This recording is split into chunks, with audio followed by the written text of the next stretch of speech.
Төртүнчү орозону буза турган нерсе бул суут деп коет. Бул ошо табак.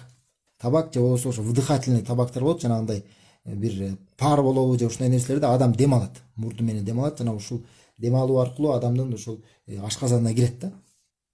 Же болбосо тамеки деле. Буга деле тамеки деле кирет. Ошо адам тамеки чеккен болсо, бул дагы орозосун бузат, адамдын орозосун бузат. Көптөгөн бунун жолдору бар. Анан эң башкысы эмне?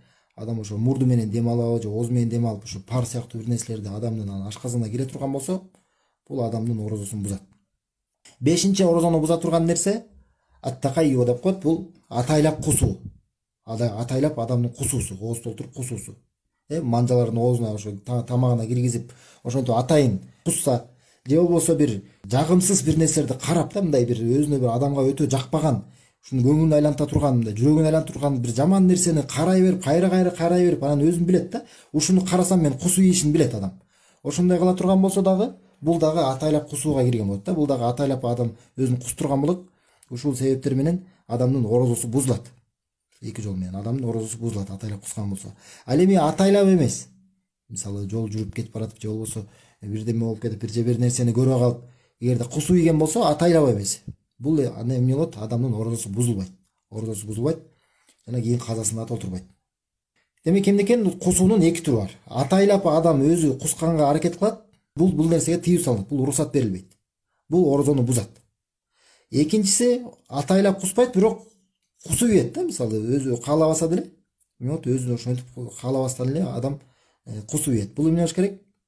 Адам бул менен эми эгерде аны дагы жок куспаганга өзүн аракет кылып, карманып, ушундай кыла турган болсо, адамга зыян болуп калышы мүмкүн да.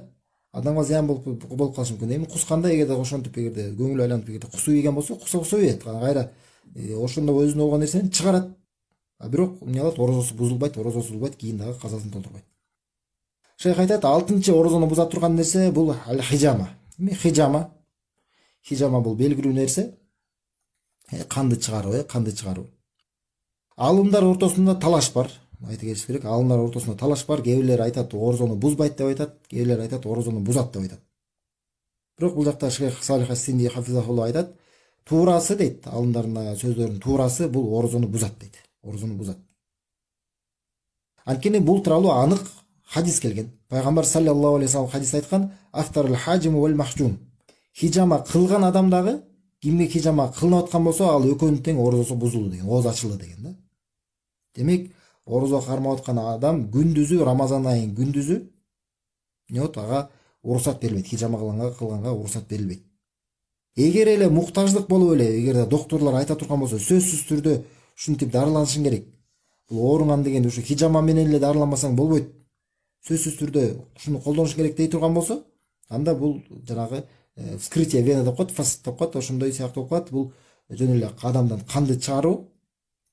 Бул анда эгерде муктаждык боло турган болсо, ошону кылат да, колдонот дагы, буга тыюу салынбайт, муктажда болгондуктан.